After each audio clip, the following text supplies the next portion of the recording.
Un taux directeur maintenu pour la troisième année consécutive à 1,5%. Ce taux de 1,5% permettrait de concilier les objectifs de croissance et d'inflation, l'inflation demeurant globalement maîtrisée au Maroc. Le taux d'inflation l'année dernière était de 1,4%. Ce taux devrait ressortir à 4,7% cette année, avant de revenir à 1,9% l'année prochaine.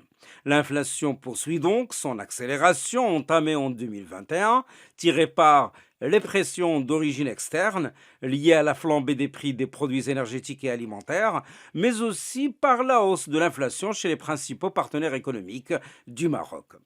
Quant à la situation des liquidités bancaires, nous pouvons parler d'un carton plein pour Banque El Maghrib. Le niveau des avoirs officiels de réserve est plutôt confortable, 337 milliards 300 millions de dirhams début de ce mois de mars.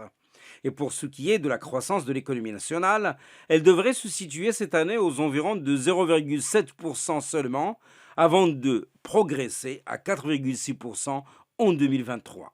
Un taux de croissance donc cette année de 0,7% seulement à cause du grand déficit pluviométrique. En effet, pour cette année, pâtissant de conditions climatiques particulièrement défavorables, la campagne agricole devrait enregistrer une production céréalière autour de 25 millions de quintaux, après 103 millions et quelques l'année dernière. La valeur ajoutée agricole devrait ainsi baisser de 19,8%, ramenant la croissance économique à 0,7% pour cette année, après un rebond qui aurait atteint 7,3% l'année dernière. En 2023, sous l'hypothèse d'une récolte moyenne de 75 millions de quintaux, la valeur ajoutée agricole augmenterait de 17%, pour porter la croissance à 4,6%.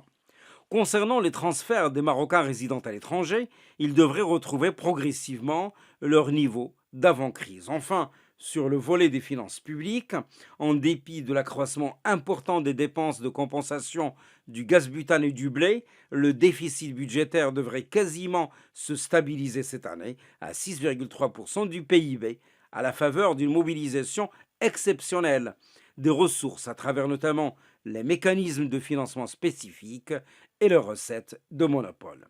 Pour l'année prochaine, ce déficit devrait s'alléger à 5,9% du PIB, résultat essentiellement de l'amélioration prévue des rentrées fiscales.